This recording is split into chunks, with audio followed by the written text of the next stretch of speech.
So ఇవాళ వీడియోలో strings తెగిపోతే ఒకవేళ ఎలా సెట్ చేసుకోవాలనేది చెప్తున్నాను. ఈ స్ట్రింగ్స్ ఏవైతే ఉన్నాయో అవి ఒక్కొక్కటి ఒక్కొక్క ట్యూనర్కి కనెక్ట్ అయి ఉంటాయి. సో ఈ స్ట్రింగ్స్ ఈ ట్యూనర్కి ఒక హోల్ అనేది ఉంటుంది లోపల. ఆ హోల్లోకి ఇవి పెట్టి ఉంటాయి. సో అందులోకి ఆ లాస్ట్ స్ట్రింగ్ యొక్క ఎండ్ ఏదైతే ఉందో అందులోకి పెట్టి దాన్ని ట్యూన్ చేసినప్పుడు ఎలా అయితే తిప్పుతామో అలాగే టర్న్ చేయాలి. సో టర్న్ చేస్తే ఏమవుతుందంటే ఇలా దాని చుట్టూరా ఆ స్ట్రింగ్ అనేది చుట్టుకుంటుంది. చుట్టుకున్నాక కొంచెం చుట్టాలి ఫస్ట్. అలా చుట్టుకున్నాక ఇక్కడ మనకి దీని మీద ఏదైతే గాడిలా ఏర్పడిందో దాంట్లోకి ఇది సెట్ చేసుకోవాలి. ఇది జస్ట్ ఇలా పెట్టడమే. ఇక్కడ ఏదైతే రౌండ్గా ఉందో అది ఆపుతుందన్నమాట స్ట్రింగ్ని వచ్చేయకుండా.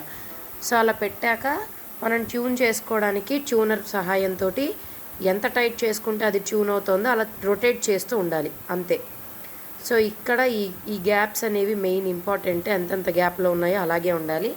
అండ్ ఇక్కడ ఏదైతే బ్రిడ్జ్ మీద దాని ప్లేస్ అంటూ దానికి ఉందో అందులోనే పెట్టాలి. సో ఇంతే. సో సింపుల్ అండి ఇది సెట్ చేసుకోవడం.